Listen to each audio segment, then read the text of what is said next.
జీవితంలో ఒకసారైనా షిరిడి యాత్ర చేయరా షిరిడి సాయి ద్వారకమాయి తోడు నీడై ఉండునురా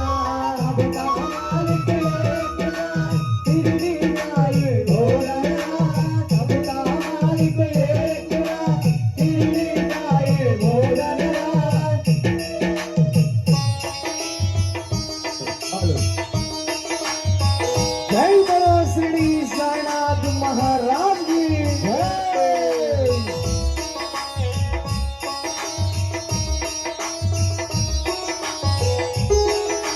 शिरडी साई आलयम सर्व जगत की शुभोदय।